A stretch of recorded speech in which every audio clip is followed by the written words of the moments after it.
መጽሐፈ ዜና ካልዕ ምዕራፍ 11 ሮብዓምም ወደ ኢየሩሳሌም በመጣ ጊዜ እስራኤልን ወግተው መንግስቱን ወደ ሮብዓም ይመልሱ ዘንድ ከይሁዳና ከብንያም ቤት የተመረጡትን 180,000 ሰልፈኞች ሰዎች ሰበሰበ። የእግዚአብሔርም ቃል ወደ እግዚአብሔር ሰው ወደ ሸማያ እንዲህ ሲል መጣ።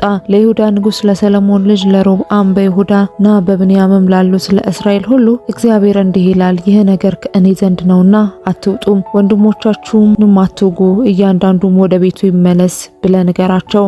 የእግዚአብሔርንም ቃል ሰሙ፣ በኢዮርብዓምም ላይ ከመሄድ ተመለሱ።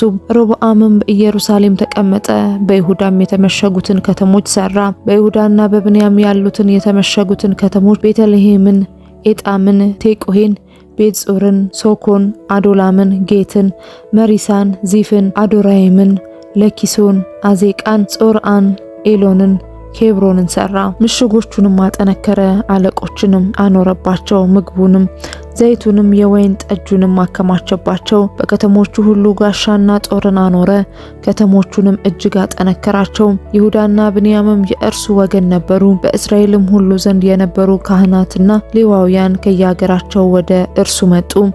እግዚአብሔርም ካህናት እንዳይሆኑ ኢዮርብዓምና ልጆቹ አስለቅቀዋቸው ነበርና ሌዋውያን መሰምሪያቸውንና ቦታቸውን ትተው ወደ ይሁዳና ወደ ኢየሩሳሌም መጡ። እርሱ ግን ለኮረብታው መስገጃዎች ለአጋንንቱም ለሰራቸውም እንቦሶች ካህናትን አቆመ። ደግሞም ለአባቶቻቸው አምላክ ለእግዚአብሔር ይሰዉ ዘንድ ከእስራኤል ነገድ ሁሉ የእስራኤልን አምላክ እግዚአብሔርን ለመፈለግ ልባቸውን የሰጡ ሁሉ እነሱም ተከትለው ወደ ኢየሩሳሌም መጡ።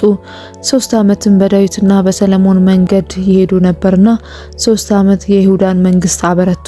የሰለሞንንም ልጅ ሮብዓምን አጸኑ። ሮብዓምም መሐላትን አገባ።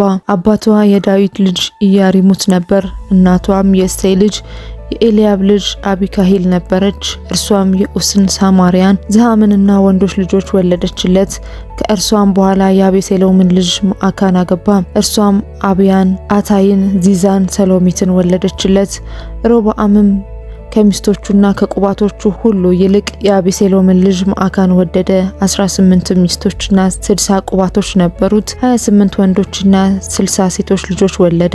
ሮብዓምም ንጉሥ ያደርገው ዘንድ አስቧልና የመዓካን ልጅ አብያን በወንድሞቹ ላይ አለቃ አድርጎ ሾመው፣ ተጠበበም። ልጆቹንም ሁሉ በይሁዳና በብንያም አገር ሁሉ በምሽጉ ከተሞች ሁሉ ከፋፈላቸው። ብዙ ምግብ ሰጣቸው፣ ብዙ ሚስቶች ፈለገላቸው።